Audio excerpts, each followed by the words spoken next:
Give me a mild disaster that might happen there in Adelaide, Australia. Oh, a raging hangnail epidemic. Oh no, a raging hangnail epidemic. Okay, now we need to think about how a Roland Emmerich movie would cover that. So I'm going to need at least 50 characters from different areas of the nail universe. Has he? We're going to need people on the ground, a couple of people suffering. Great. Do we get A-listers? Oh yeah, we get A-listers. So what's Bill people Pullman suffering doing? on the ground. Yeah, oh, that's the thing is, yeah, A-listers either just on their way out or B-listers who haven't been in anything in a while. Judd Nelson. Judd Nelson is a hangnail sufferer, and that sucks for him.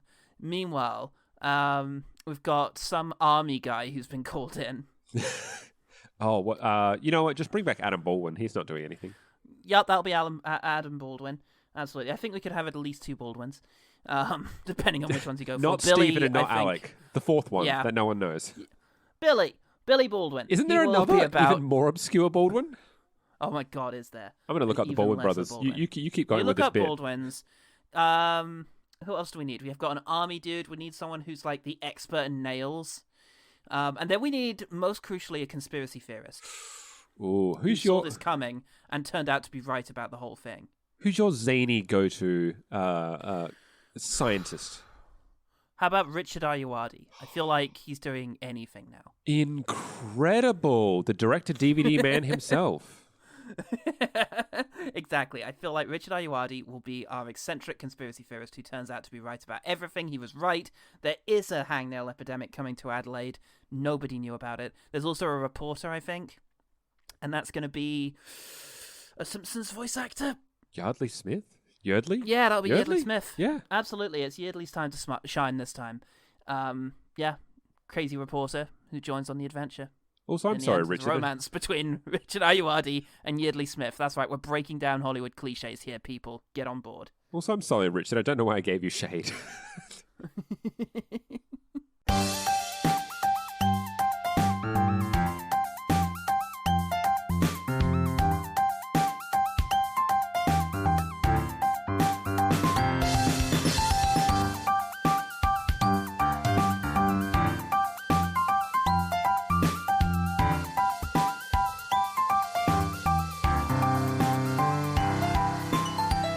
Hello and welcome to One Good Thing, the podcast that likes to get the landmarks on holiday, where we take the same pictures that everyone else takes.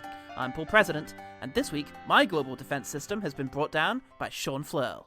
Hey, Secretary of Sean to you. Oh yeah, Chief Secretary of Sean, or Sean in Chief. Sean is exactly the dangerous companion I need to join me on my interplanetary journey across the bad blockbusters of the past 4 decades. As much as the budget would allow.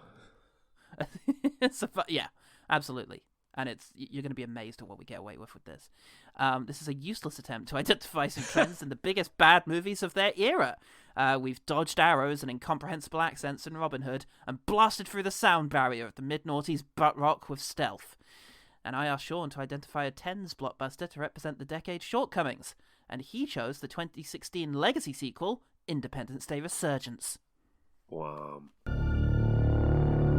We found something out here. Something only you might understand. Oh my God.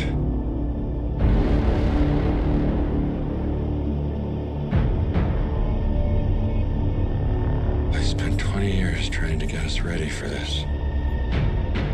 We used their technology to strengthen our planet.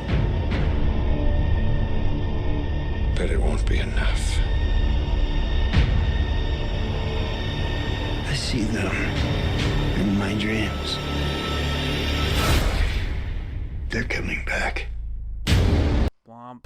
Exactly 20 years after the original ID4, making this ID5, I think.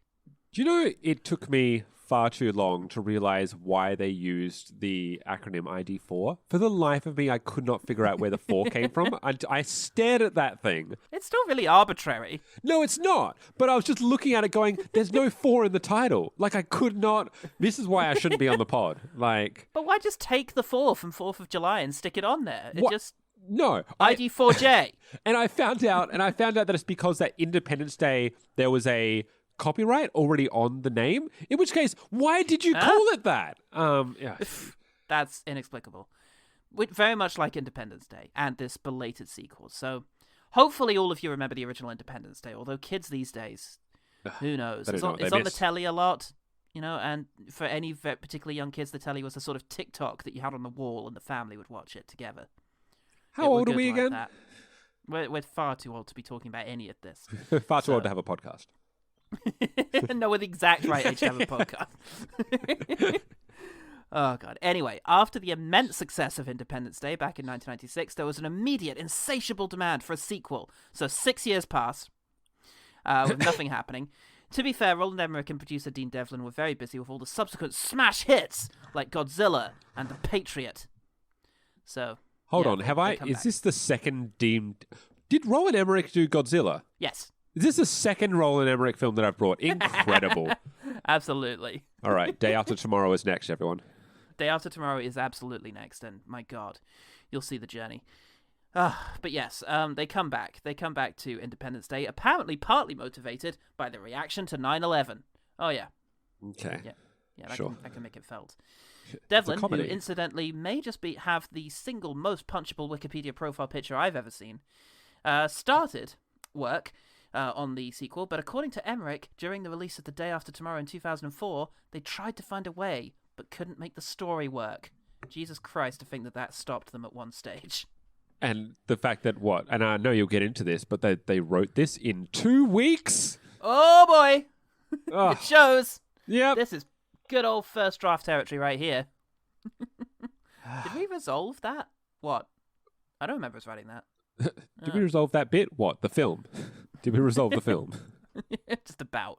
So, yeah, they go back to it in 2009 and plan a trilogy, specifically named Independence Day Forever Parts 1 and 2. Just maddening. Wow, Parts 1 and 2 were a thing even in 2009. Oh, yeah, because this was around the era of sort of Parts 1 and 2. Or actually, maybe it predated it slightly. Harry Potter started in 2011. Yes, one of the first. And then also 2011, around the same time, you have Twilight and... of course. Mockingjay as well, so... That kind of late noughties Resurgence, yeah. Yeah, Resurgence.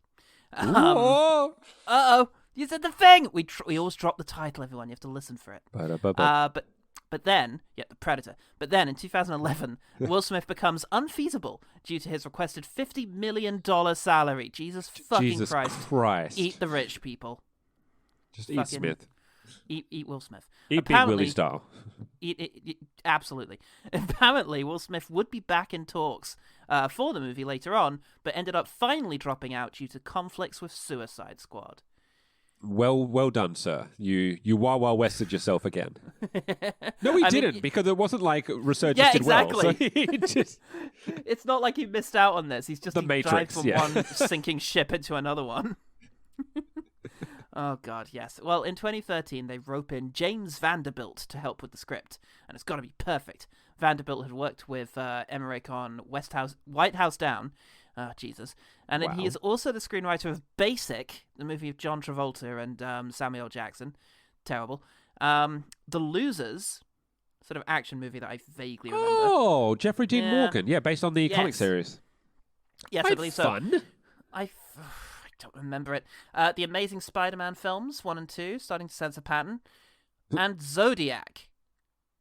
The Mark Ruffalo, David Robert Downey Fincher. Jr. Still never seen it. Incredible. One of the best films of the 2000s, and this maniac is the sole screenwriter on it. But I don't have 5 hours, Paul. It's only going to take you 2.5. It's well worth your time, sir. Oh dear, though. Jesus Christ. Hilariously, Vanderbilt wrote 2 versions of the script, one with Will Smith in the lead and one without. Honestly, with this fucking movie, I could easily see how you could just cut a main character out and without really structurally changing it. Also, who is the main character? Well, exactly. Well, there isn't one because they cut Will Smith. This is a version without him. God. So, yeah, the film needs one more rewrite to get greenlit, though. So, 2 actors, Nicholas Wright and James A. Woods, were apparently working with Emmerich on a Stargate remake that is still upcoming, God help us all. Great. And he wrote the final draft. Sorry, they wrote the final draft. They consider Returns, Retaliation, Rises, and Requiem for a title before settling on Resurgence, which I think is wrong. Maybe this is really subjective, but in my head, a virus resurges. You know, something that like lays dormant, then resurges and becomes like a problem again. This is just a massive spaceship shows up. Well, and also, I don't know, Resurgence does kind of give the idea of it never fully went away, and it was kind of right? there. Eczema and then it just resurges. Independence Day, eczema. My Like, God. I think my eczema may have resurged, and as much as just a giant thing appeared on me. I say this as someone who's suffered from eczema for multiple years. I advocate for this. It is very much like having your world rocked by a massive spaceship sometimes. The eczema when man. the seasons shift. In June 2013, it was reported that Goldblum and Pullman would reprise their roles and that a gay character would be focused. Ooh, was that the Queen Alien? I mean, look, we'll never know. We didn't really dive into her backstory. We really And didn't. I, We for didn't one. find out about her personal life. Just sitting there watching TV. It was Data from Star Trek who plays the same long-haired scientist who is revealed to be gay in this particular movie. But there was a great deal of criticism of how far that didn't go. Yes, like by that you mean not at all. Not at all, yeah. Yeah, Just gets good old, mentioned. and that's a shame because I really enjoy Brent Spiner. He's a lovely man. Yeah, lovely guy. Wowie. Oh, one nice thing about the film. Ooh, Why don't we do the one nice thing? the one in the nice podcast? thing. The one nice thing. We just talk No. about nice things. No. Is that originally the plan was to drop Dubai landmarks on Paris, but after the 2015 terrorist attacks, they reconsidered and instead had Singapore landmarks dropped on London. So, you know, Holy shit! we didn't have our summer of terrorist attacks until 2017. You see, so it was fine. It was a simpler time. It was a simpler time where you could just destroy London whenever you liked. To be fair, I think you probably still could. We carry a lot less sympathy There is time. internationally. Why ever not? Oh, God. There was an infamous and really frightening military recruitment campaign tie-in with the film, and I will steer listeners to the Popular Culture Disorder, Pop Culture Detective video, Military Recruitment in Hollywood, for more information about how that happened. It was creepy. Oh no, I know was like nothing about this. It was like an online game you could play where you could register in like Earth's interplanetary defense like thing with like loads of ID4 iconography, and it was just a military recruitment thing. It's the worst viral video. Yeah, to be fair, they've also done that for like Captain Marvel. It's creepy. The way that which Hollywood works with the military is creepy. Why did you join up, sir? Roland Emmerich, sir. You're a fucking idiot, son. We're sending you in on the first wave. Hurrah! Hoorah! Oh, God. You, Michael Bay. Oh, God. Yeah, you're in Bay Squad. You're in Bay Squad. They're the guys that we literally just launch out of cannons at the enemy. Oh, Jesus. So, yeah. Critics, meanwhile, reacted like they were grounded until further notice. Christy Lemire, writing for RogerEbert.com, says it's just dull and a hollow, massive waste of time and money. That was it, sorry. It's just dull and hollow, hyphen, a massive waste of time and money. No, I like your first reading. Because of the hyphen, it made it look like hollow a massive. Hollow a massive. It's so bad I made up a word. Oh, Jesus. Hollow a massiva. It's in Latin. Christy Lemire's brilliant. Public, meanwhile, there are so few quotes to actually pull from for these little segment bits. Really? I didn't like Fascinating. it. I had nothing to, like, what's a general dislike thing from this movie? Like, public, meanwhile, Welcome to Earth. No, it's the first one. Oh. Anyway. You found bad stuff about the original. Scarface Barface at Google said, and this is the whole review, but it's worth it. If I could, I would honestly give it 0 stars. Rented it to watch with my husband and our son, and it was so boring, not even halfway through, we were just cracking jokes, finishing their predictable lines, predicting every single thing that would happen next. If I were alone, it would have bored me to sleep as long as the volume was low, because it was just constant buzzing, zooming, and laser gun noises.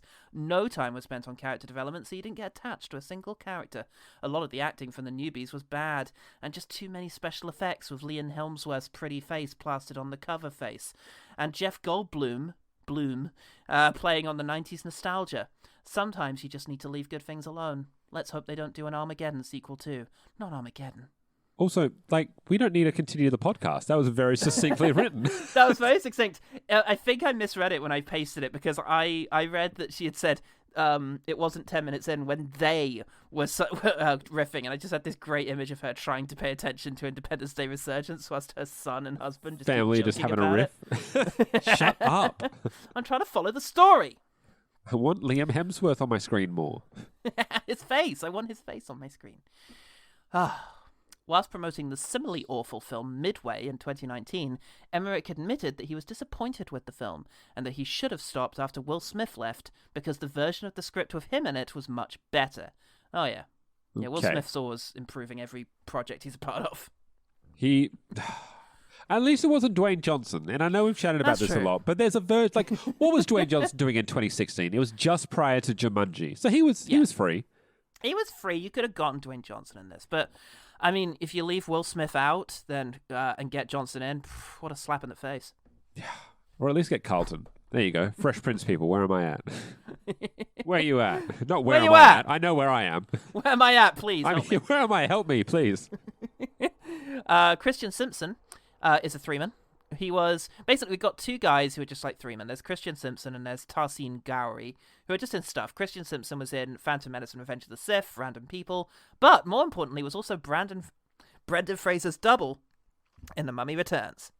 Also, I know I'm latching onto the wrong here thing, but did you just mention a three-man who was in Phantom as a random character and then came back in Revenge of the Sith? As a different random character, I believe. Oh, damn, it wasn't the same one? Not the same. No, that would be amazing, but no, it's not the purple dudes. The purple dudes that Emperor Palpatine meets with in Return of the Jedi. The purple dudes, they're there, and they're just fancy guys. But no, this is just some rando. Oh. The other one, Tarsine Gowrie, was in Baywatch in Godzilla King of the Monsters. Fine. More importantly, Jeff Goldblum is a foreman after Mordecai. Weirdly, he's a foreman very recently. He was in Mordecai, which was in our first 50 episodes. The Johnny Depp comedy? Yes. In quotations? Yes. Yeah. Yes, that was early on in his resurgence. That was before Thor Ragnarok, so it's before he sort of came back into things. So before Goldblum, BG. Yeah. And then, he was in Buckaroo Banzai and Jurassic World Dominion, both of which are episodes we've done in the last 6 months. So yeah, and Jurassic World is going to come up in this conversation a lot. Oh yeah, yep, that's going to get referenced. Jesus Christ. Oh, free to a man, free in the bush, free, yo. Film's a shit, mate. The film has 29% on Rotten Tomatoes, 32% on Metacritic, 72% on Google, the worst platform, and made an upsetting amount of money. So, Sean, you Dr. Levinson. I've got nothing. Reporting. What's one thing about this movie that made you want to kick some serious alien ass? Ugh. So, look, a bit of context. I'm sick. And it was also my birthday yesterday. Yay! But I remember Happy you came sick to... day. Happy sickness. You came to me and you said, bring a bad noughties film. Bring a bad teens film. And I was immediately enraged because I wanted the noughties. Because the noughties has so much trash. I know, but it had to be stealth. Stealth is just the first thing I fucking think of with bad noughties movies. Well, what's fascinating is I struggled with this for a while because this decade obviously learnt a lot of learnt from the mistakes of the noughties. Because in a lot of ways, this decade did try to rekindle a lot of what it lost. But it also suffered from what we'll talk about a lot today, which is legacy sequels. But for me, I thought, because I was stuck between two options. I know this is a very long-winded response. I was either going to give you Independence Day Resurgence or Michael Bay's Teenage Mutant Ninja Turtles. Oh, yes. Which would have been an interesting continuity for you. Exactly. And I wanted to steer away from that. But this is another one from my childhood, especially because I was a huge Will Smith fan when I was growing up. In the 90s, I devoured everything of his. I loved Fresh Prince. And I remembered that Independence Day in particular was Will Smith's coming out party. It was, hey, he's literally just finished the show. This is our attempt to bring him into the world. And it worked. It fucking worked. Independence Day, I don't think people can... people that weren't around in the 90s, which is all of you, I don't think you properly can appreciate how big Independence Day actually was. It was a monumental success. And so I was like, I remember then seeing Resurgence in cinemas, and I remember viscerally hating it. Yeah. And so I was very intrigued to look at the disparity. So as a side note, I didn't do this deliberately, but I realized that I watched Independence Day on Independence Day this year. Like, there you go. on Tuesday, I watched Independence Day. And Paul, I fucking love that film. Independence Day 1. Okay. And hold on a minute. Let me just, Yes. before we go into that, I need to address 3 things that you mentioned. First of all, yes, Hold you're on. absolutely you're absolutely right about people not appreciating how big Will Smith was. And in fact, I had someone substantially younger than me try and ask me to guess who the highest grossing black actor in the world was, ever. And I was like, probably Will Smith. And she was like, yeah, isn't that a surprise? And it's like, no, it's not. No. Like, in the 90s, he was unstoppable. He had a string of successes. Yes, and you went and saw a movie because Will Smith was in it. That's why I went and saw Wild Wild West, because Will Smith was in it. I wasn't the retro, fucking steampunk Western aesthetic I was dying to see as a kid. You went because Will Smith was there. It was the capital that he, the goodwill that he created between Independence Day, Bad Boys, the Men in Black series, Men in Black. Robot, I Am Legend. I think he may have... Yeah, I think he was on his downslope by that point. But I think 7 Pounds was the one that did it. 7 Pounds was the one that started the downfall. But up until then, every single film that he did, he had a string of about 10 films that made over 100 million at the box office. That's true. It was a and it high finished with man. I Am Legend. Yeah, it was crazy. It was crazy. What was the second point? Oh, in terms of learning the mistakes, one thing I will say is that I did predict last week. Last week we did Stealth, and already with the sort of digital revolution, you've got lots of CGI nonsense planes flying around, blowing shit up. But I predicted that whenever something got blown up, the thing that was blown up was real. So even though you had fake CGI planes, the truck that explodes is an actual truck they blew up. Right, and I this predicted is in Stealth? that. Yeah, this is in Stealth. Yeah. And I predicted that 10 years from now, if they'd made the same movie, it would have all been CGI. Even the gunfire, everything. And I think this movie does support that a bit, because there's not a practical effect in this fucking movie anywhere to be seen. I can't remember what the third thing was, so let's proceed with Independence Day, the first movie. And I just... Here's the thing, and I know I'm getting into the difference between the two films, but both of them are bombastic and they're silly, and there's a lot wrong with them. The main difference between 1 and 2 is 1 is just fun. It's just fun. Yeah. It's still American propaganda and hoorah Independence Day, but in the 90s I can take that. That's fine. There was there's a weird... I don't know. You know what I also really appreciate about number 1 is that it's actually not as Will Smith heavy as you think it is. Will Smith doesn't show up until 22 minutes into the film, and it's very much more of an ensemble piece with characters that you actually give a shit about, and there's just something about even just the dialogue feels so much more natural. Everything about it just feels... I could imagine being in a cinema in the 90s, coming with a packed cinema to see this film and just having a fun popcorn-laden affair, right? Yeah. Whereas Resurgence feels like the problem that we have even now, which is it feels like a film by committee, where we go, we've identified what worked. Now, as a studio, let's try and replicate that with 7 people in the room trying to all do the same thing. And it's just, it was just lifeless. I think for me, it just, the original movie represents, because I'm not a huge fan of the original Independence Day, but I do think it represents a base level of competence that was sorely lacking in this movie.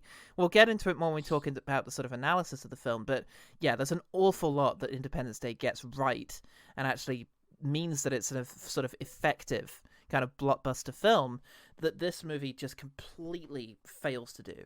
Yes, I've jumped into the second half of your podcast in the first half, so apologies, sir. Let's briefly run through what happens in this dreadful film. Spoiler alert. I've you know what? Here, let's give more context. I wrote no notes for the first time because I intended to watch this film twice. I watched it once without notes because I was like, I'll enjoy this film. Then I didn't, and I haven't. So that's fair.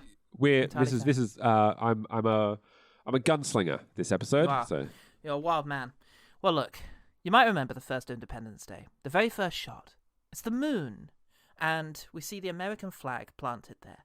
and it's a really menacing, kind of creepy, eerie shot, and we're panning up, and then a shadow covers the flag.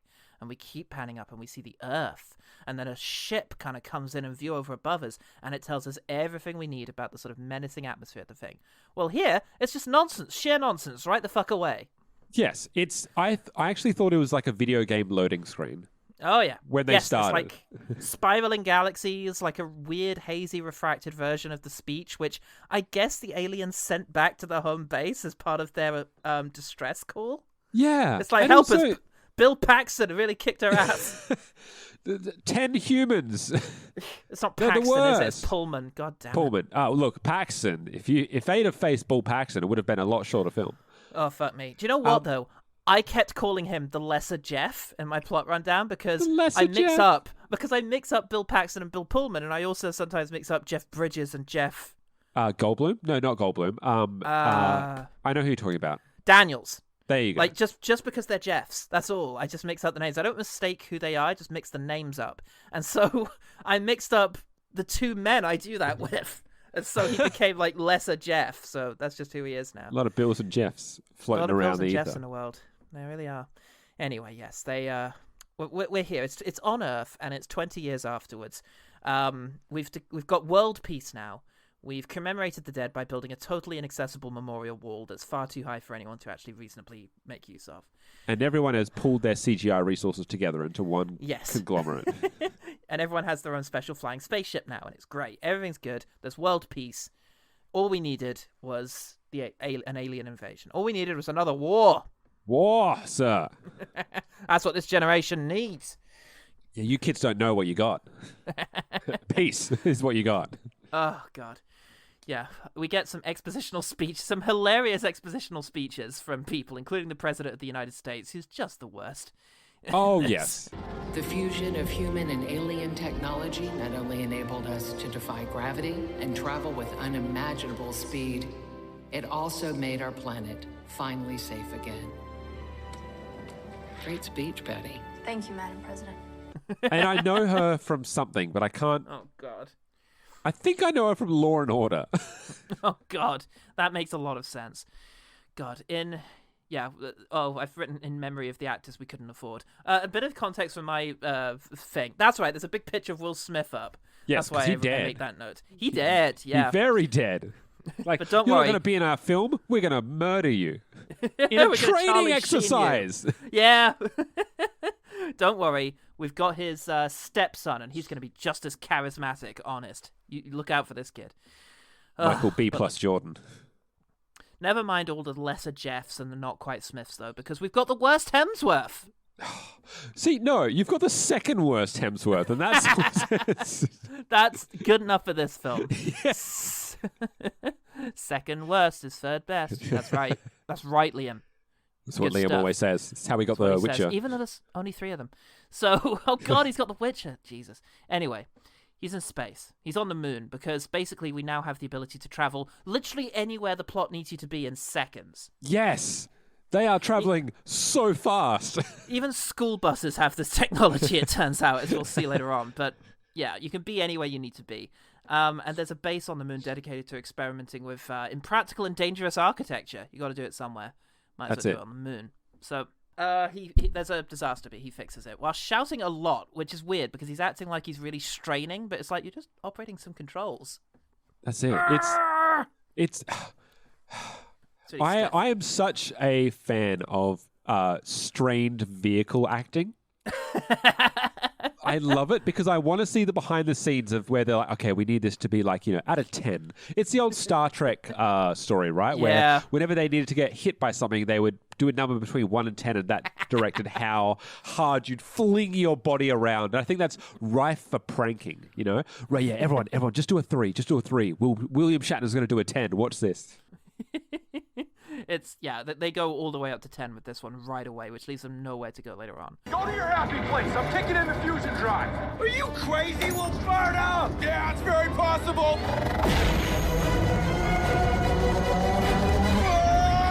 Come on! Oh, Liam. So, Liam. yeah, we meet William Fichtner, who's like a general, and he's been called to the alien prison where the aliens they have imprisoned there are being weird. So They they're never do that. dancing. They're dancing away. And mean fucking wild, because we can't stay anywhere for more than 5 seconds. In Central Africa, we have an unceremoniously revealed Jeff Goldblum. And Yeah, he just kind of is. he's popped just there. I know a lot of people have a negative reaction to being audited, but I've actually found it's a very constructive experience. It's Floyd. We have to meet a friend right now. Great guy. Come say hi. Oh, God. And he arrives at a base full of really angry guys, and it's like, oh, dear. Is there a white person we can talk to? Yeah, Charlotte Gainsborough's here. Oh, good. Okay. That's good. Everyone else can just be menacing and really stereotypical. Also, we got John Emmerich? Oliver with us. Oh, Christ, if that's who that is. No, he's it's not. in the movie a It's lot. not. But he's in there for 7 scenes more than he should be. Yeah, there's a fucking dude with Goldblum who every time he came in, it was like, is he doing anything significant enough for me to go back and retrospectively include him in the notes? And the answer was always not really until the very end. And it's like, oh, fuck, I can't be bothered. Goldblum He's the has had a comic guy. relief, Paul. Oh, God. It's very depressing. So, yeah, there's a ship. It landed. It didn't crash, it landed. Yes, because it's so mining for something. It was mining for something, and so they're going to go up there. They spend a week climbing up there. The shot ends at night, and the next one begins at night, so you assume that it's just almost in a few hours. But no, it must have been a week. It had Otherwise, to. that would really trivialize the size of these ships. Don't worry. Yeah. It's a week later. They took one of their ships that goes faster than the speed of light. And Oh, they that's just quickly true. They've jumped up also there. built them into their shoes. Yeah. Jesus Christ. Fucking Air Jordan's got nothing on this. So it's like Helios. Oh, God. Also, this movie was partly funded by Chinese money, so every now and then there will be a sort of saintly Chinese person with no characterization or anything wrong with them, but they're just going to be about. That was another staple of the 10s. I think that's also like an Emmerich contract. Necessity. Oh, yeah. You got to get the money. It's got to play in China. So, yeah. Liam Hemsworth and not Will Smith have beef because Hemsworth did something really, like, maverick in the training situation, and it caused Will Smith to nearly die. So... But fair not. enough. Like... Yeah, but not. Come on, guy. And he watches the accident that caused the riff on his little computer, and I swear to God, I think, okay, so this is a simulation they were involved in. Oh, those are the actual effects. Oh, yeah. I'm sorry. I thought this was a PlayStation 1 game. On the Unreal Engine. Oh, hello, Brett Spiner. How are you? It was in the time frame, wasn't it, where they're like, yeah, our SFX are enough to do anything, so let's just do the entire film. No one. Oh, they've been confident about that since Sky Captain and the World of Tomorrow. What was that? 2004. 4? Yes. They've been very happy with that. Anyway, hello, my husband, Brett Spiner. You've been in a coma for 2 years. What a weird thing to say. Can you believe it? You've been in a coma for 7,300 days. But he just comes in and just immediately establishes everything. Everyone does this. It's amazing. Yes, they do that thing where they do the this is katana, traps the souls of the victims in their sword. It's exactly that. Yeah. Will Smith was off having his own adventures in fucking exposition. Yeah, meanwhile, back at the Central African sort of camp with the warlord character, who's fine, perfectly okay to have. They're just like, oh, Charlotte Gainsborough's like, there's this weird symbol we should be paying attention to. And Goldblum's like, I think there's more important things to be going on. Really? That's what your character says? Yes, this is literally your entire arc from the first film. You've become what you hate, the guy who doesn't listen to the eccentric You've become weirdo. what you hate, Jeff Goldblum. To be fair, it's not bad. Maybe I should start hating Jeff Goldblum in the hopes So I can be I might become the a- man. Jeff Goldblum. Jeff Goldblum. So, yeah, how did you learn so much of their language, weird warlord guy? That's not important. It really is, actually. Yeah, we needed to know how to kill them. That doesn't answer the question. Literally how, though? You spent most of your time stabbing them in the back. Yeah. You really know the alien term for, ah! What's your language? Oh, I learned one word. Quick, how do you say, I would like a baguette, please? Damn it. Every time. So a new weird alien ship shows up that's not like the previous ones, because it's a circle instead of a disc. Shoot him in the fucking face! So they kill it. Yes, as you do. Which is the most realistic thing about this film, actually. Yeah, Ah, to be shoot fair. it! Oh, God, it was nearly on me. So, Anyway, that was the first alien life form we've experienced in 2 decades. We should probably send a team out there. Give it a week. Yeah, give it a week. We've got a parade coming up. It seems fine. It's dead. We'll just concentrate on doing our big party. Woo. So we've just done a lot of work on it. It'll make him feel really bad if we don't. Look at him. Look at his sad face. Oh, okay. We'll leave the aliens where they are. But, by the way, Rubbish Helmsworth is dating Terrible Jeff's, Terrible Crazy Jeff's daughter, who is actually, I've forgotten the actor's name, but I'll say it later on. She's the main character from It Follows. Oh, shit. Yeah. Yes, she is too. She is indeed. Oh, yeah, Micah Monroe. There you go, Micah Monroe. Yes, who's very good in things generally, but not this, because there's no character. Anyway, Crazy Terrible Jeff is having terrible dreams that his name might actually be Bill Pullman, but, got to ignore that. He's dreaming about being Bill Paxton. It's game over, man. It's game over, man. Game over. Game over, Bill. I want more characters, so we have Judd Hirsch. Why? I don't know, but he's here on his boat. I think he's doing a book thing than a boat thing. Can I just say, I know we're slightly jumping. I honestly thought, and I've seen this film before, like, holy shit, they're going to murder this character on the most horrific way on that boat. And I was disappointed that they didn't. They didn't. They wanted him on a fucking school bus later. They don't actually kill anyone. They kill one character in this whole movie. Who do they kill? Oh, yeah, They kill the mum. Vivica A. Fox returns. And also, they kill the Chinese dad. Yeah, on the base. Yes. That's it. Yeah, absolutely. It's ridiculous. But yeah, the president celebrates with her moon-based team, teen squad that she has of young kids, young fresh-faced kids that they have. But unfortunately, Crazy Bad Jeff shows up to offer an incoherent warning. And then... But he turns out he was right, because an even bigger ship bloody shows up and causes an exciting space chase, kids. I know. Whoa. How did we not prepare for this? You did. How did we not spot this? One of them hilariously says. So, yeah, it shows up. London gets destroyed. Oh, no. You know what the last movie had too much of? Build-up. I think you're going to say London. In London, and also just like preparing for things, letting things sit for a while. How about just stuff happens all the time? Yeah, I don't need foreboding atmosphere. I want my pew-pews. And speaking of which, how about some more characters? There are some scalvagers in the fucking rivers, and they're going to become important. Why? Okay, sure.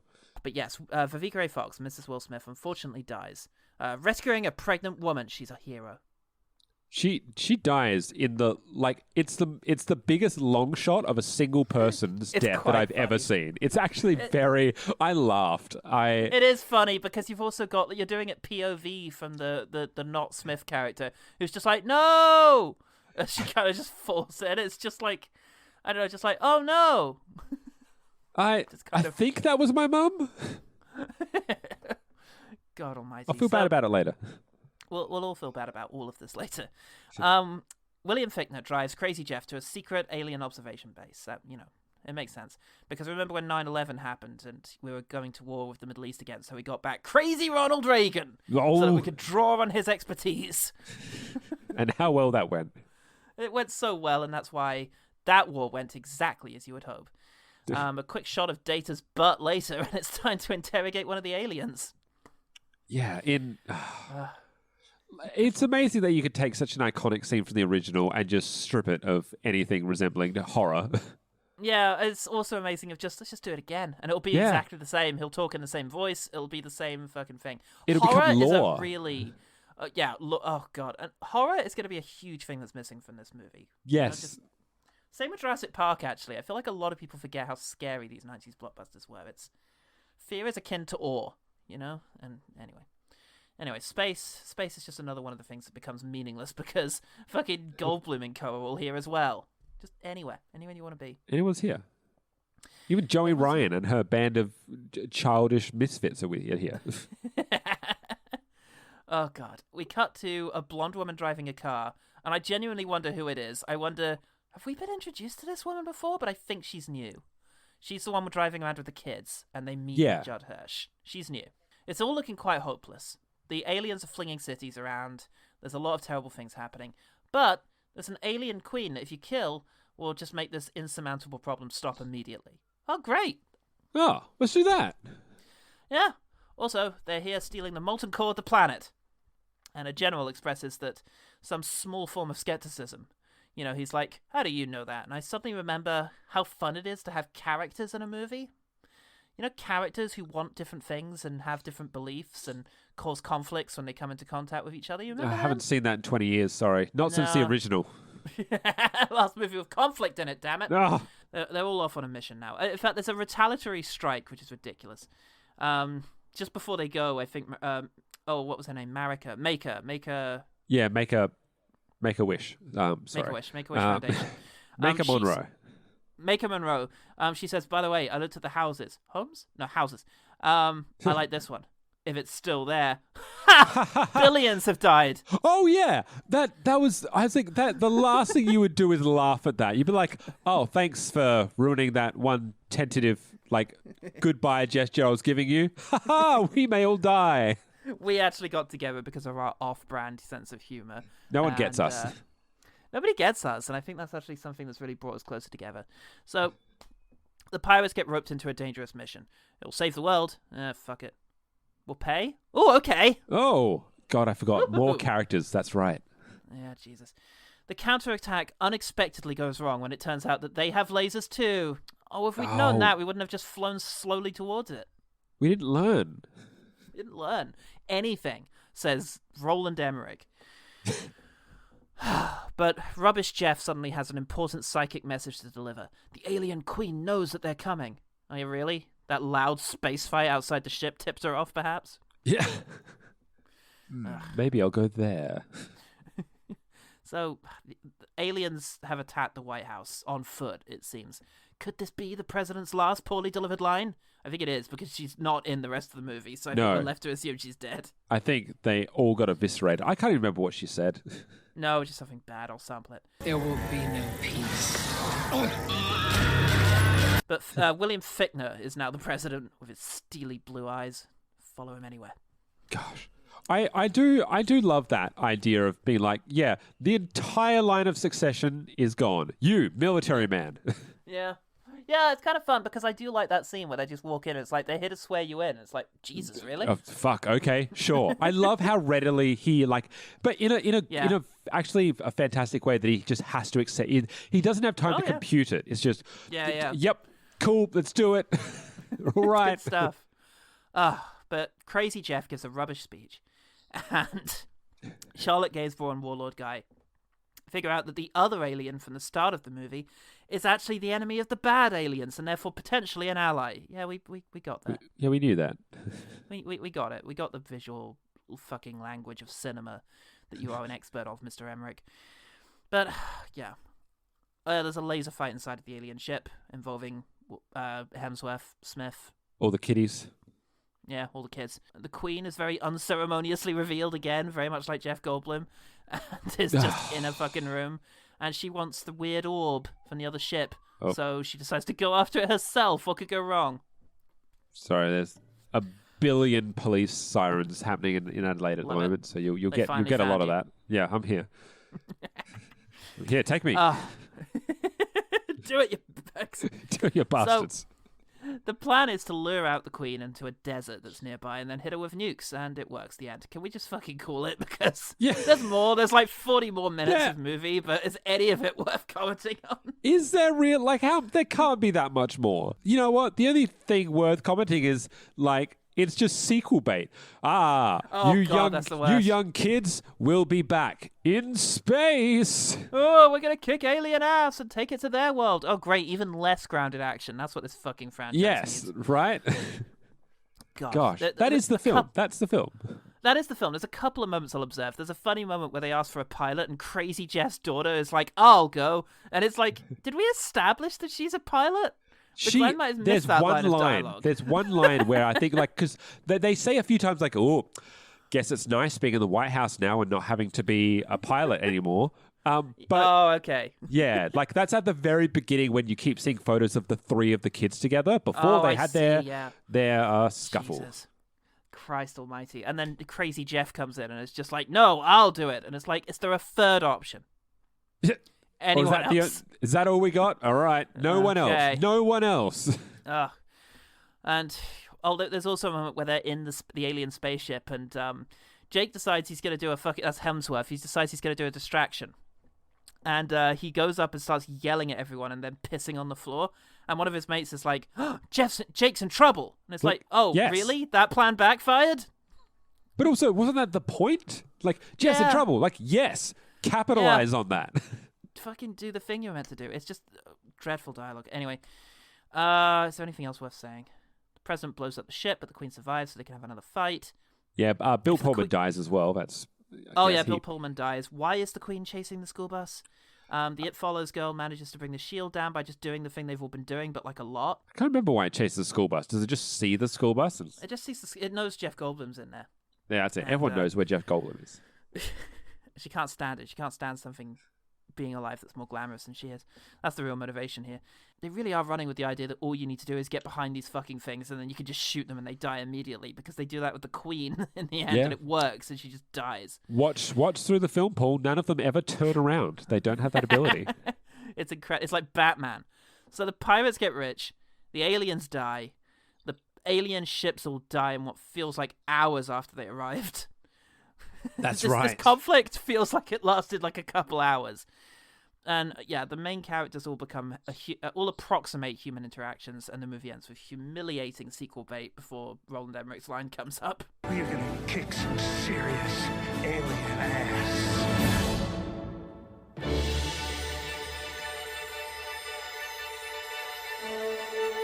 I hated this film, Paul. Yeah.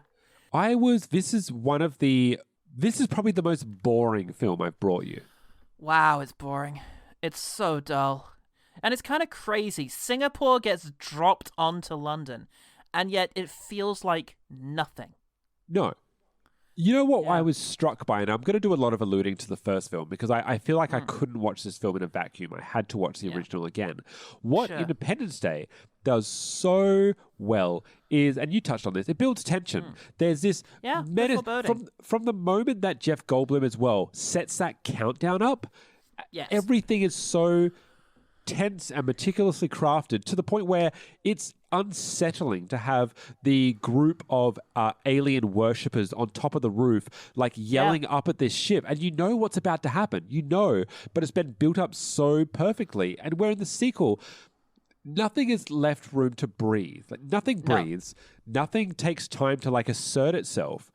And it just trades off of nostalgia, but in such a dull, boring, methodical, just languid way. Yeah.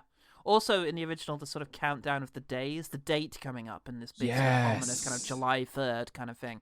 Like, that creates a sense of, first of all, time passing, which is essential to making the movie feel grander and more consequential. But it does also give it this sort of monumental feeling of just, these are historical events being recounted. Yes. You know, and these are historical days. Absolutely. You see, I'm not a huge fan of the original movie, but I still think that it does what Emmerich is was absolutely fabulous at. He used to do a great first act. Yes. He used to do a really good sort of anticipatory building up. You think of like Stargate and the time built up to going into the actual Stargate. And usually he pays off well.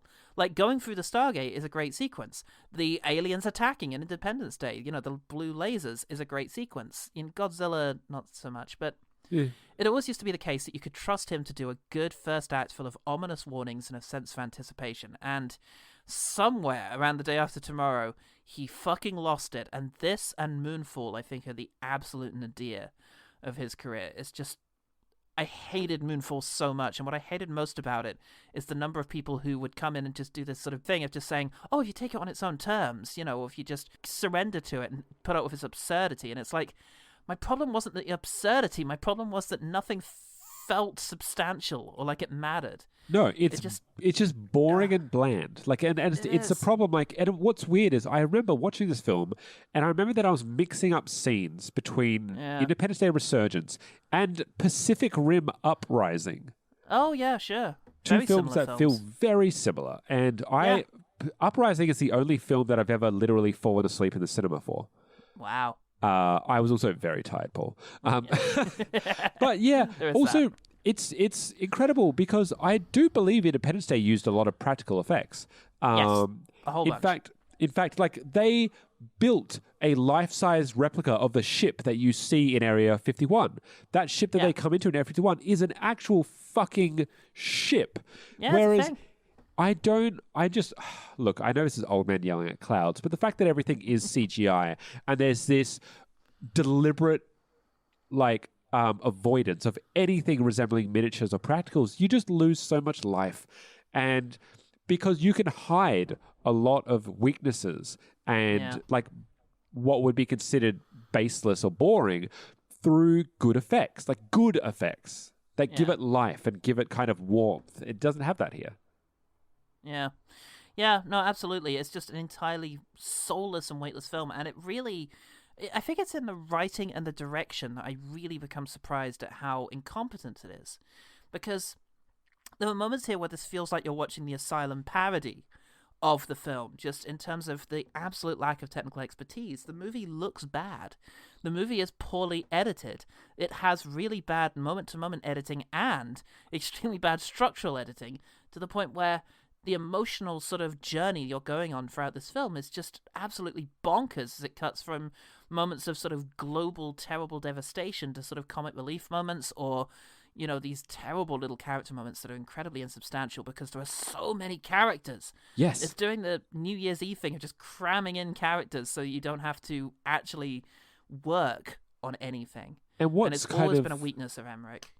And what's fascinating about that is, I remember watching Independence Day, and it did feel somewhat, at least until the third act, it felt like a bit of an ensemble film. They did kind of bounce around between like a core 5 or 6 characters, but each of them were characters that you actually gave a shit about, because at least they felt A, a little bit more charming, and B, a little bit more fleshed out, and like their interactions were actually something that human beings would have. Will Smith is at his most Will Smith in this film, but also it's very much him playing with what his kind of charm and effect will be like going forward, because it's taking a character that was in a comedy sitcom and going, but what if big action hero? Yeah.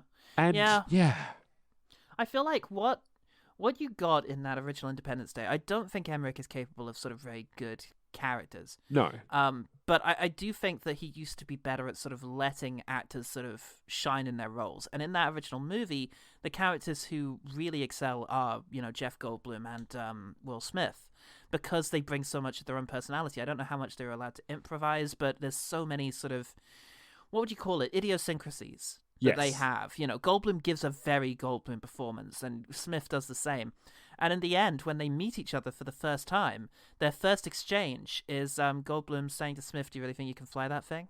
And Smith turns back and says, "You really think you can do that shit you just said?" Yeah, all that bullshit. They're like, oh. Yeah, and it's fun. It's a fun little exchange that builds upon characters that by this stage you kind of know. Again, they're not deep characters, but they are archetypes that are entertaining to watch. And you know that the third act is going to be fun because you're going to see these two guys finally exchanging their dynamics with each other, and that's going to be fun. Again, just little moments. What's the moment where the stiff, the guy who has spent the whole movie trying to argue in favor of the worst possible action, he's just a government guy.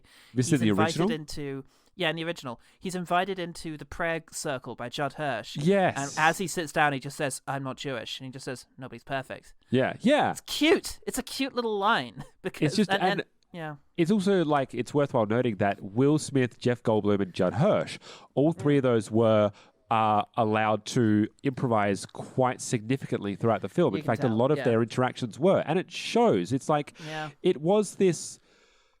It's hard to tell, but I guess, like, especially now in the last 10 years when everything is so run, like, pedantically and methodically by the studios, potentially there's just less and less room there to trust actors and performers with that space to be able to improvise around.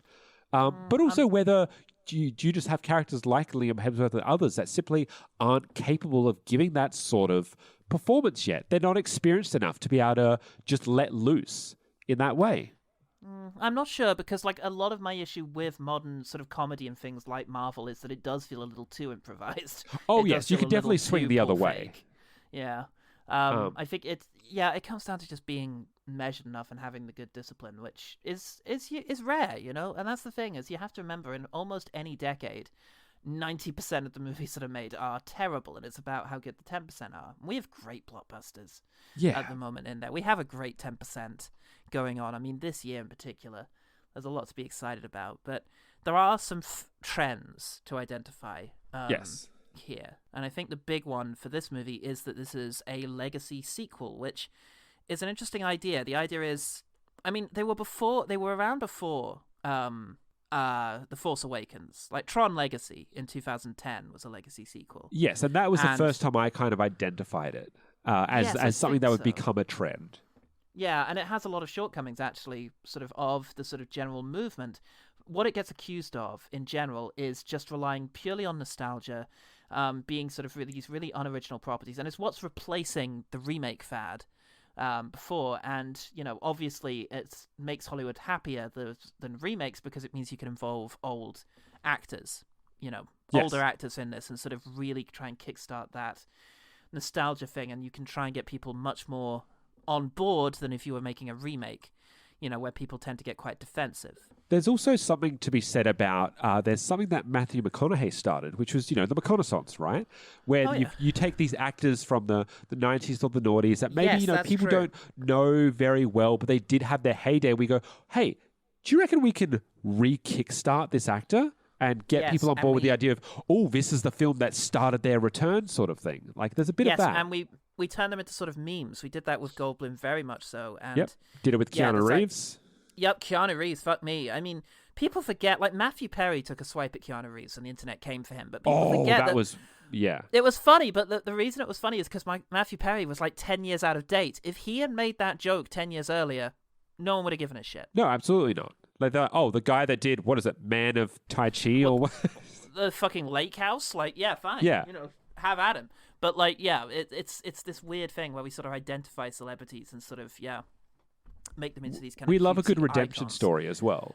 We do. And it's fine for the most part, but it can also be a little bit, I don't know, weirdly infantilizing sometimes, or like, I don't know, it's a bit strange, and it's going to lead to disappointment when eventually these old men, usually it seems to be, sort of say an old man thing, and suddenly everyone's going to get upset with them, and, you know, this fame that they didn't really expect is going to, you know, suddenly they'll experience the other side of it. So, but I think, like, you know, to what you're saying, what I find as well has been so interesting about when you look at films like Tron and then Jurassic World, and a whole slew of these legacy sequels that are coming out, is that they just it's this weird trade-off where everything comes in cycles, right? Like, you know, when do we become infatuated with the 80s again? Now we're infatuated with the 90s again. And I feel like there's this movement to eradicate a lot of the issues that the noughties kind of wrought about. So we've jumped to the 90s, right?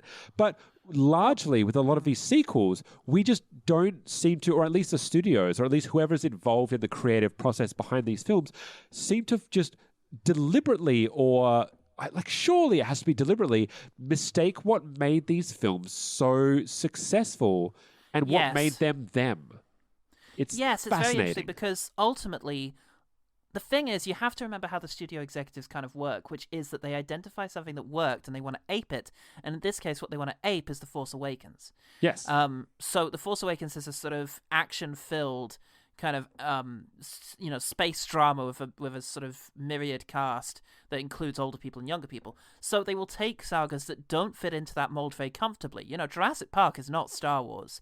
And Independence Day, well, to be fair, was trying to be Star Wars back in 1996 as well, with the whole aerial combat thing. Nevertheless, by turning it into a sort of space-hopping adventure where you can travel to the moon and back in seconds, you know, it takes away a lot of the sort of grounding that the franchise worked with. But I really do want to stress that even if you've never seen Independence Day 1 in your life, this is still a terrible movie. Oh, that yeah, holds on its up own. very poorly to other blockbusters being made in its day. Just, ugh. You actually don't need to have really seen the first one, I would argue. No, not at all. It'll give you all you need.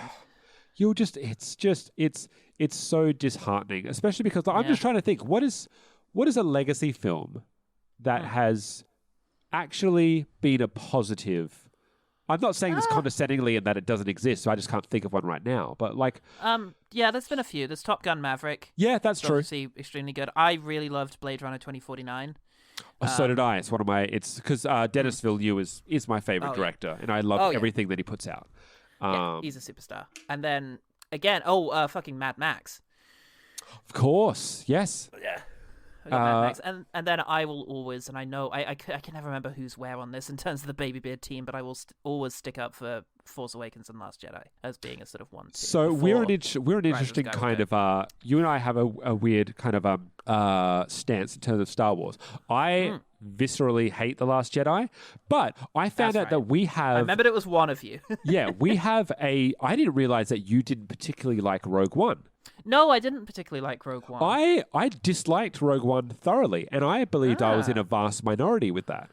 I think it's a fairly divisive film. Really did not enjoy. I was listening to your Stealth episode last week, so it was just kind of interesting to see where we kind of fell on that. Look, like case in point, I came away from this. What was largely what I found from this film, and what I generally find from films like Jurassic World, is they're not fun.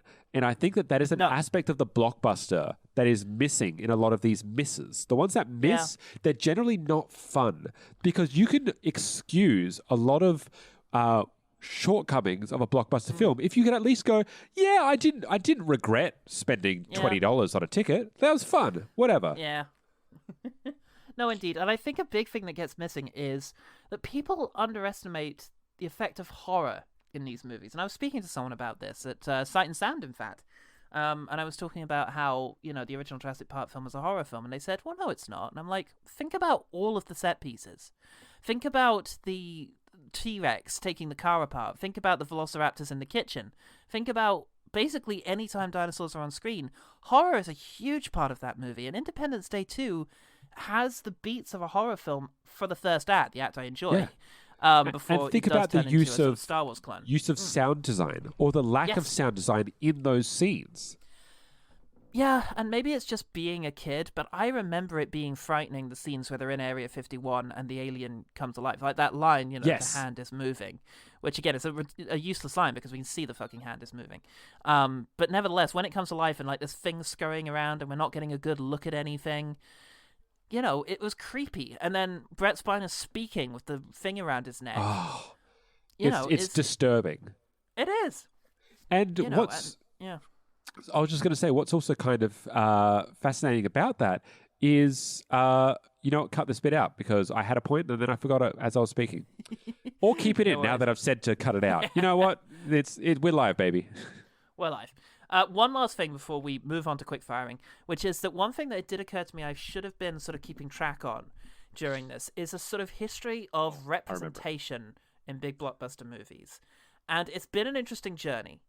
The first movie we did, Robin Hood, Prince of Thieves, had a black character and it had a female character who could fight, both of whom were novelties. It was a novelty that there was a black character. Everybody commented on it. They made jokes about it.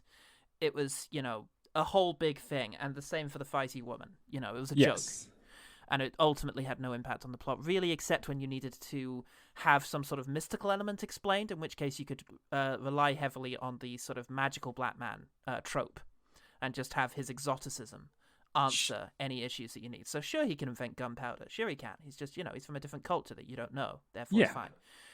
Stigmatizing in its own way. 10 years later, Stealth, we have a female pilot and we have a black pilot and we have our white sort of main pilot. They're here. They both conform to stereotypes. The woman is very no-nonsense, very stern. The black guy's a sort of player who's very good with the women. They killed the black guy very early on, and the woman needs to be rescued in the end. Again, we've moved on a little. We're not implicitly making jokes about the fact that there is a woman and a black guy here, but they are conforming to stereotypes. Yes. And they are fulfilling traditional roles in movies for characters of that type. Independence Day Resurgence, I think we're doing a little better because we have black characters and white characters, and we have women pilots and we have male pilots. They're fairly mixed in. The problem is that everybody is so bland. Everyone's the same. That's the thing. Isn't that beautiful? Everybody is so equally bland and and such a non-event that it almost is equal representation. Yes, it's just equal representation of boring people. They don't have two personality traits to rub together is the problem. Like, you literally could have switched. You could have switched all their roles around and it would have worked just the same. Absolutely. Yeah. I remembered what I was going to say, by the way. Oh, yes. It's actually an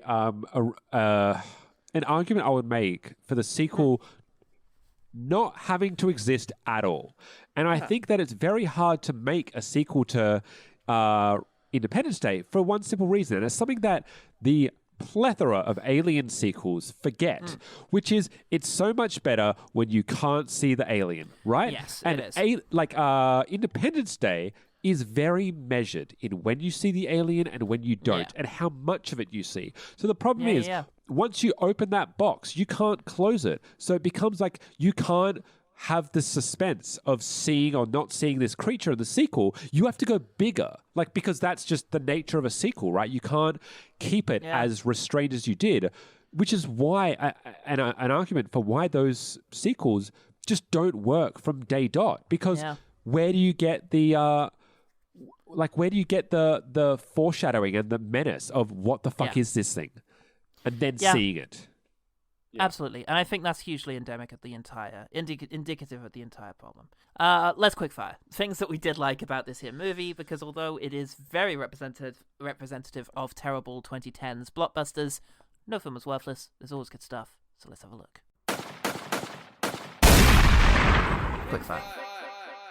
I'm going to struggle with this, but you know what? I'm just going to start with my first thing. It is interesting to see. I just enjoyed Jeff Goldblum, to be honest. I always love, like, Jeff Goldblum is probably the most relatable and most genuine, warm character on screen. And I always welcomed every time he came on. Like, it was just I think the fact that they did center a lot of the film around him was a correct choice. And that was, as you said, it was just before Goldblum have kind of re-entered the kind of the memification of Jeff Goldblum. So, because he did have that a lot in the past. So this was like just in that in-between period where it's still kind of a restrained Jeff Goldblum performance. And it was very fun. I'm coming with you. No, this is an ESD operation, strictly off limits to all civilians and warlords. Yeah, I think Thor Ragnarok sort of turned the corner on that, because he was in there and then people were sharing the picture of him, you know, with his shirt open from Jurassic Park. Yes. And that was sort of, you know, some people who hadn't grown up in the 90s and saw that and were like, oh, okay. You know, so yeah, it was that as a sort of turning point. But here, he's doing a sort of subdued version of him. I will say his initial scream is very good. I think I can't remember whether or not G-Force? Yeah.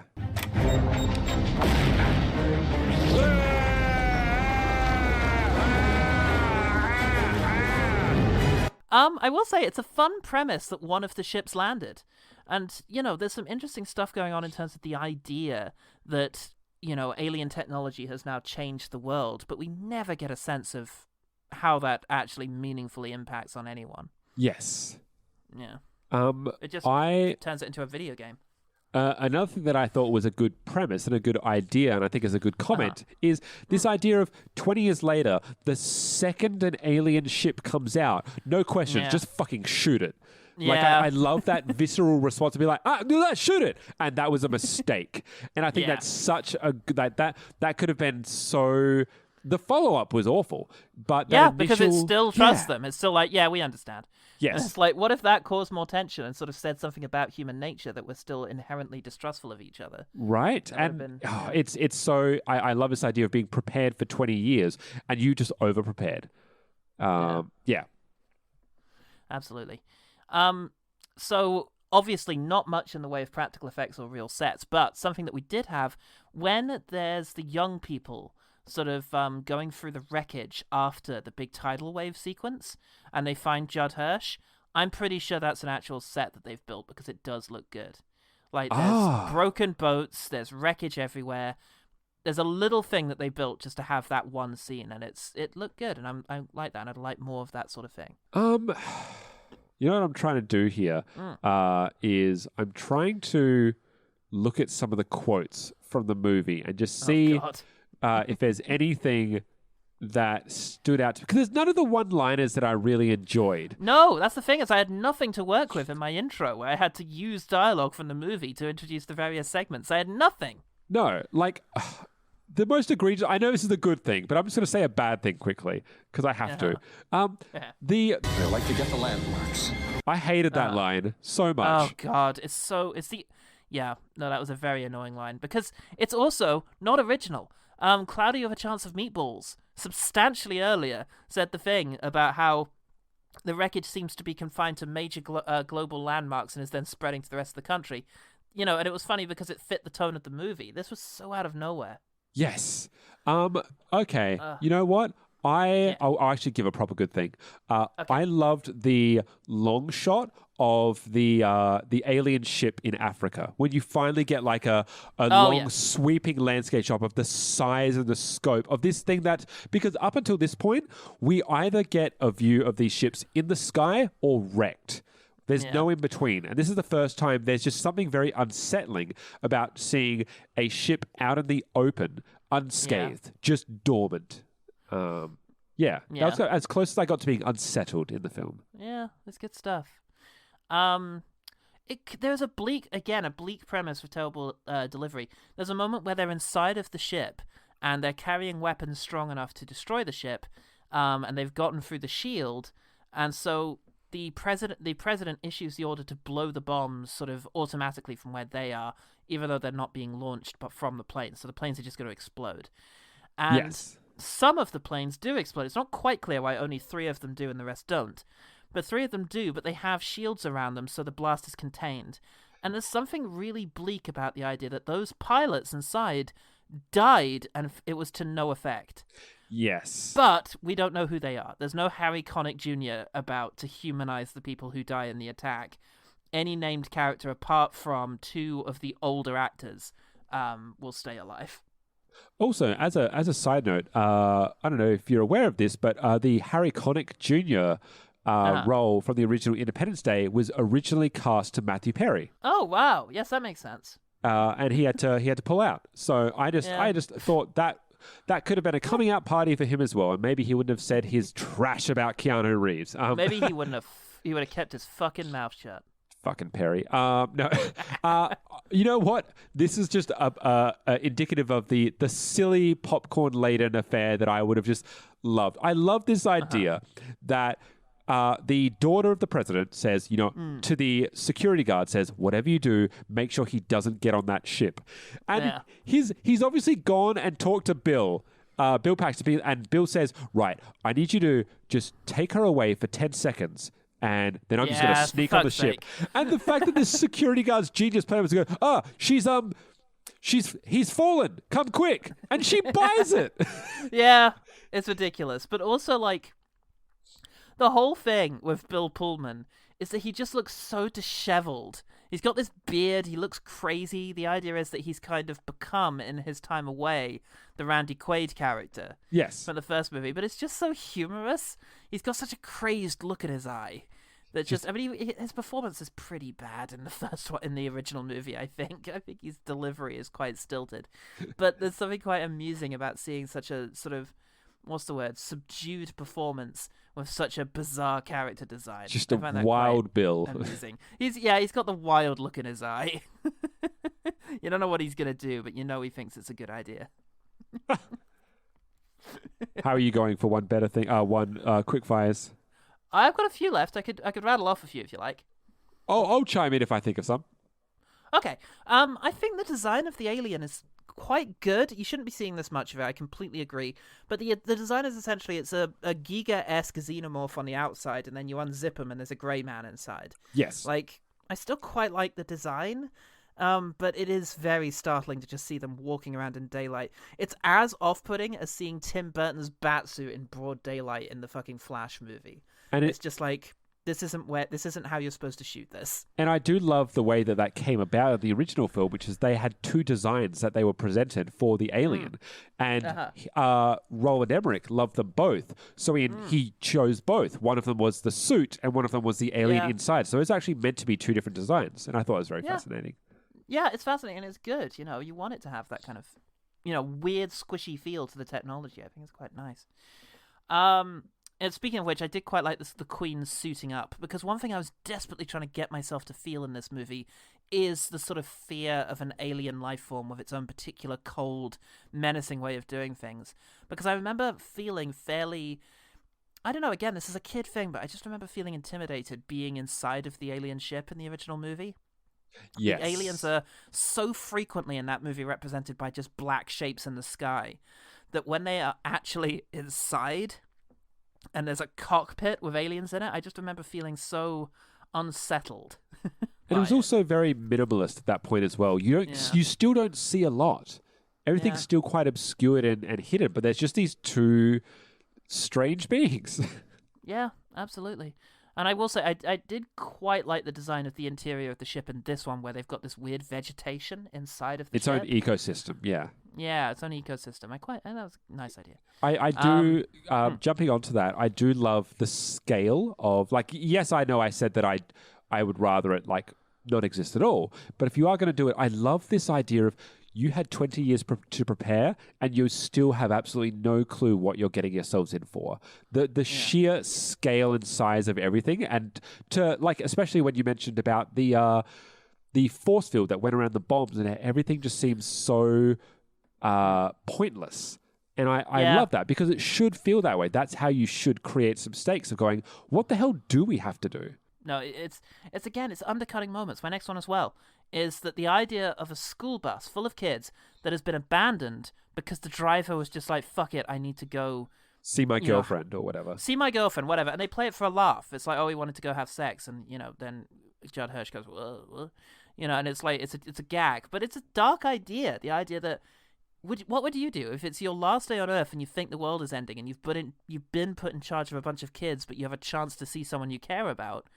Maybe you would just fucking leave and think, well, I'm going to feel like a monster for the next 2 hours. Until I'm dead. That the world exists, until I'm dead. Like, what would you do? It's an interesting idea. And how frightening would that be for the kids who have no chance of being returned to their families? No. Because authorities won't find them in time. Like, there's a bleak little idea there, and I kind of liked it. But again, it's probably not something you could handle in a movie like this. That's it. Maybe you could. Blockbuster. Certainly not by Mr. Emick.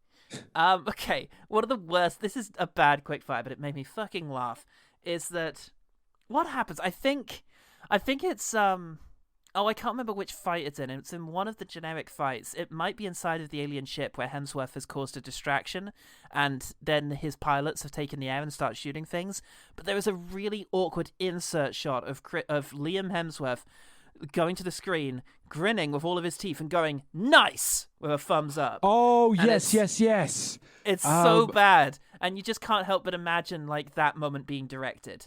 Yeah, it's okay, like Liam, can you just say nice, or any other word you like that is positive, and just give us a few of them. We'll decide which one's best. God, it feels so much like that. It's so removed from the action you just saw. It's ridiculous. Love that. Oh, okay, yes, there's 2 lines in quick succession that actually made me laugh. One of them is that they're setting up the bomb to go off, and suddenly a guy comes over and says, sir, there's a school bus in the blast area. And it's like... So there's a school bus headed directly towards the trap. No. There's a school bus? That's literally the worst this could be. And then when the school bus is driving and Jeff Goldblum is trying to wave it, get its attention, I think the character whose name you knew from the school bus... Oh, Joey King. Joey King says, there's a tall, dangly man waving us down. There's a tall, dangly man waving us down over there. Tall, dangling? That's my David. Tall, dangly man, yes. And I think Judd Hirsch just says, tall, dangly, my David. My David. That's a gag. What I do enjoy is I love this in sequels where maybe it's been several years. In this case, it's been 20. Yeah. And you come back to a character like Vivica A. Fox's character, who was Will Smith's girlfriend. And I don't know if in the original, if they give her a job, or if funnily enough, do they give her a job? But do we know much about her? And what I appreciate is when you see a sequel and they're in a completely different spot in their life, and it's completely unrelated to who they were, because of course that feels so akin to real life, where you go, oh yeah, it's been 2 decades. Of course they're in this completely different field, and they're a completely different person. And because she's not such a huge part of the film, in fact, she's only there to add a bit of add a bit of stakes to Will Smith's son. But I just enjoyed that kind of like, oh, that's where she is after 20 years. Huh, that's nice. She's in a hospital now. She's a doctor, I guess. Yes, because I think they established that she has some nursing things going on. I mean, the big thing about that character in the original, of course, is that she was also working as a stripper, and that was causing some weird tensions with, Smith and his career. I don't know. It's really weird. It's dated and inappropriate. But yes, I believe she had a nursing background in that. It always follows those such narrow things of success. Like, there's a few careers that they're bound to be if you check in on them, and if you're a woman, it's going to be you're now working as a doctor or in the medical profession in some area, or perhaps you've studied law. It's very interesting. But do I have any left? No, I'm out. That's it. So cool. With the quick fires behind us, it's only time to check in with the OG team. Did you? I did check in with the OG team, and the OG team did not respond, which is a shame. But in many ways, it's not a shame because, That's fascinating. I would have thought this would have... Yeah. Look, OG at team. this stage, we've covered an awful lot of very popular movies at this point, so I'm willing to just put it down to my lack of social media game, and I think I need to invest in TweetDeck to try and get some of these... some time into TweetDeck and just try and get some of these bloody OG teams responding. Pump them out like a bad sequel. I need to, because at the moment my habit of tweeting on a midnight on a Tuesday just isn't working. Damn it. Damn. So, yeah, I'm going to have to look into that. Nevertheless, let's talk about the one better thing. The one better thing. The 1996 Independence Day to me is just a quintessential 90s blockbuster. And I think because we are kind of looking at what the blockbuster meant to each decade, I think to get a full understanding of what that meant for the 90s, it's such a good option. You're smack bang in the middle of a decade. It's definitely at a point where the actor was the draw rather than, like, we're still in the named superstar territory. Well and truly, it was, as I mentioned, a coming out party for Will Smith. It is Jeff Goldblum in 90s form, which is just peak version of Goldblum that I love. And it's not great. Like, it's not a great film by any stretch of the imagination, but it's just fun. And I think it's a nice palate cleanser after, or before, as it were, Independence Day Resurgence. And I just remember, and there's a bit of nostalgia for me. I love just seeing peak 90s cinema and just looking at the way that they imagined life was back then, especially that, like, hoorah Americana, where we're just like, yes, America. And there's a slight, like, I'm not as jaded about it in the 90s, even though I should be. I don't know. And you know what? If nothing else, it's great to see how they address the horror and how they address the tension of that film. I think you're right. The first act is definitely superior in a lot of ways, and then it divulges into blockbuster fare. But it's just so well restrained in its approach, and I really loved it. Yeah, I think it has a fair amount going for it. At the very least, aesthetically, I find it very pleasing, and in terms of, performances. So if it's on, I will almost always end up watching it. Yeah. In terms of a one better thing for me, I figure there's plenty of, good recent science fiction sort of action movies for people to go see, and we've probably spoken about them a bunch of times. So instead, I thought I might pick up on some good performances that the people who are in this movie, the myriad people, have done. Yes, that was another approach I was thinking of taking. To pick a few, Maika Monroe was in a very good horror movie recently called Watcher, where she goes to Romania with her boyfriend, where she doesn't speak the language, and there is a sinister stranger in the apartment across the way who keeps staring at her, and she thinks that he might be following her, but everybody around her seems keen on gaslighting her, so that's very good as Watcher. Oh.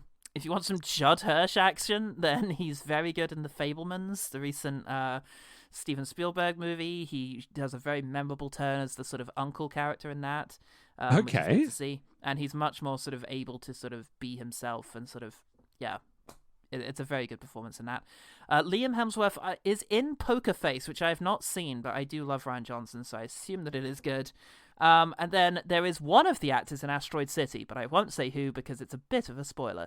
But suffice to say, It's, a little bit, but you could probably guess, looking at this cast, which one of these people is going to show up in Asteroid City. But I absolutely adored Asteroid City, so I would highly recommend it. That was the one better thing. Those are the one better things. The one better thing. Thank you very much, people, for joining us. Sean, how can people find out about how to join you more? Hello. So I am on social media, mostly Twitter, at Sean Means John, the hellscape that it is, the sci-fi dystopia that Twitter is. But more importantly, you can find me on Roll to Cast, ROLE. So we were formerly, Shut Up and Take My Podcast, for those that remember us from our baby beard lore.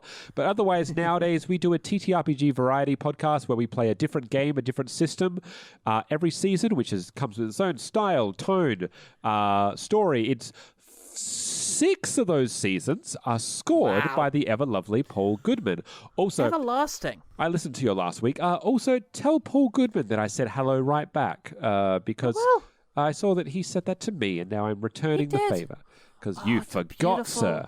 It's a beautiful inter-podcastery message, which unfortunately will never reach him because I don't think he listens to any of these episodes. No. But yeah, and that's kind of where you can find me. Otherwise, I'm lurking about. I'm always ready for a chat. Otherwise, I'm just living my good life. Living a good life. And if you want to find out about the good life, go to Netflix. It's all on there and it's very good. No, I always mix it up. I'm thinking of The Good Place. That's what I thought you were talking about, so we're great. Yep. Well, The Good Life is a very charming 70s British sitcom. Nice character. So The Good Life, go check that out. And then also check out OG Team. OG Team is what... OG Pod. OGT Pod is what you need everywhere. No, they do need to check out the OG Team. They do. The OG Team needs to sort itself out, frankly. It needs to have a good long look at itself and figure out what it's doing about things. Yeah, sorry, I interrupted your plug. Please go. No worries. Yes, OGT Pod. Type it into anything you want. You will find out more about us. There's also Quest Fantastic, the TTRPG podcast that we do. Jen and the Film Critic is where the film reviews are. And also, I've started trying to write them again because I figure it's good discipline for a film reviewer to sometimes write some reviews. So you can find those over on Screen Mayhem. We just had a bunch of stuff from Sundance London, including a couple of contenders for possible films of the year. Oh, here you go. About time. Paul, what is the one film you would recommend from Sundance so far? Oh, well, I hate to say it because it's probably Past Lives, but everybody's going to be watching Past Lives. It's going to be this year's sort of big prestige drama, I think. It's a gorgeous film about a woman who reunites with her former, not a former lover, a former childhood friend of hers with whom she sort of always shared a bit of a sort of will they, won't they, but now she's married, and it's just about whether or not that connection is actually still what it means to her still. Oh, there's other good stuff there. You'll find out on all about it if you look at Screen Mayhem, but after you've done OG Team. OG Pod. Goodbye. All of them. All of them. OG Pod. I'm Paul G Pod. I'm Sir Sean a lot. And remember, the one good thing about Independence Day Resurgence is probably the bit where Jeff Goldblum is just allowed to be himself.